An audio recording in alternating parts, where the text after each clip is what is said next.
Hello, this is Mr. Froelich. Today's screencast will be covering energy transfer in the atmosphere. Now, there are a few main things that we will discuss today. One of them is the three ways that energy is transferred and what objects will do with energy when it actually gets it. Now, just as a reminder, there are several different types of energy. You have energy in the form of heat, light, movement, electricity, stored in chemical bonds like your food. Today we will really only be covering the ways that energy is transferred in the form of light and heat, because those are the ways that energy is for the most part transferred in our atmosphere. So those are the ones we will cover the most today. So the first way that energy can be transferred from one object to another is through conduction. Conduction is simply the transfer of energy through a substance by the collision of its particles. So in other words, I have an example here where someone has a metal rod, half of it is in the fire, and the other half is not. Now, it doesn't take a whole lot of thinking to understand that the part that's not in the fire will eventually get warm. This is because the energy is being conducted through the entire material. Now, materials will conduct heat or electricity in a way that it transfers that energy from one end of the object to the other.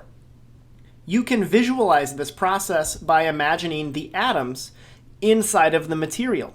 Now, since the atoms are touching each other, that energy is able to transfer atom by atom eventually through the entire substance. Depending on the material, this may happen quickly or it may happen very slowly. But another thing to remember is that it has to be touching in order to transfer this energy.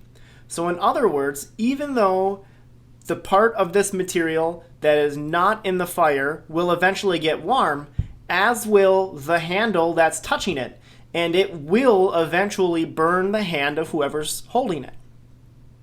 A real-life example of this would be the black rubber handle that goes on a cookpot. That's there because the heat transferred from your stove definitely will go out to that handle. But that black rubber is very slow to conduct that heat, and what it does is it keeps your hand from being burned.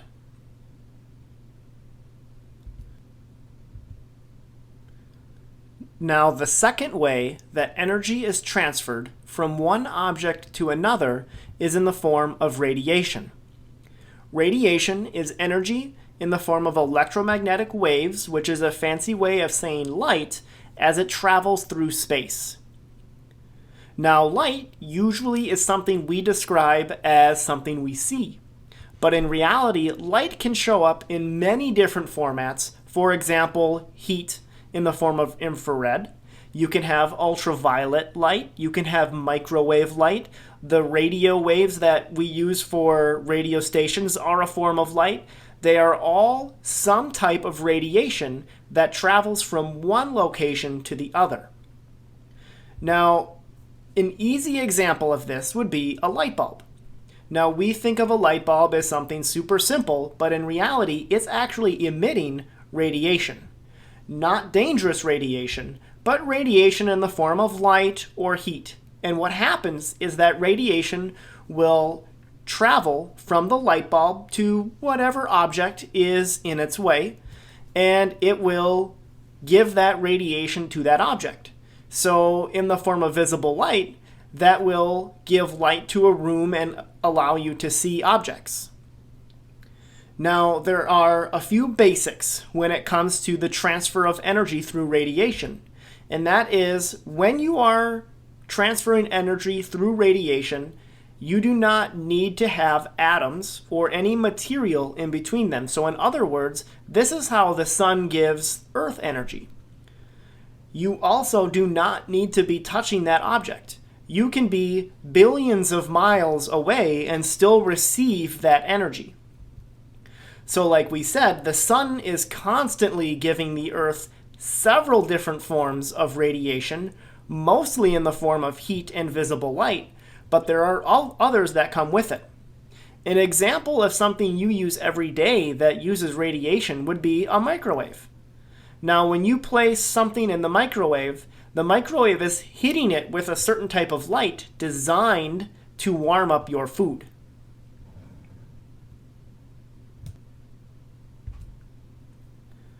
The last form of energy transfer is convection.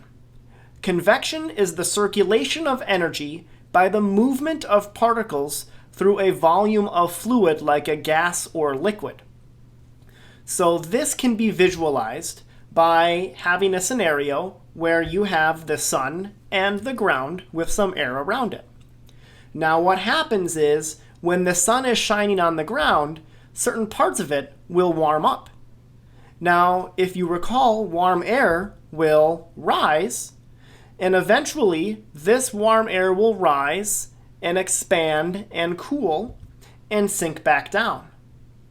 Now what we've done is created a very simple convection current.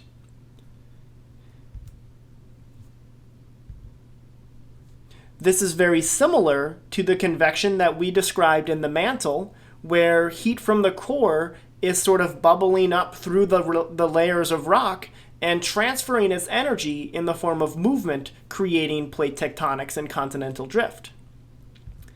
It's also, like we described in class, similar to the motion of a lava lamp. Now, in the atmosphere specifically, this is the main cause for the wind that we have. If you have an area that has a strong convection current, you will see high winds. If you have an area that has a low convection current, you will see low winds. Now, one important concept is this only works if you have some sort of heat source. If you got rid of the sun, you would essentially stop all wind on the planet Earth. If you got rid of the sun in this example, then the arrows, the red and blue arrows, would go away. Now, like we said, if you were to stand on the ground here, you would feel this as wind because that air is moving. It's transferring its energy by moving from one location to the other.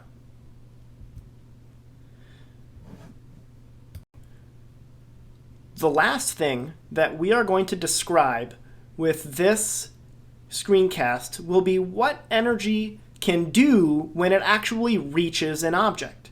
So what I've done is I found an example with the sun and the earth to help explain this process just a little bit. Now, when energy is absorbed, it means that all of that energy is taken in and generally raises the temperature of that object. So in this case, the sun gives us energy through radiation, and the earth will warm up in a certain location because of this.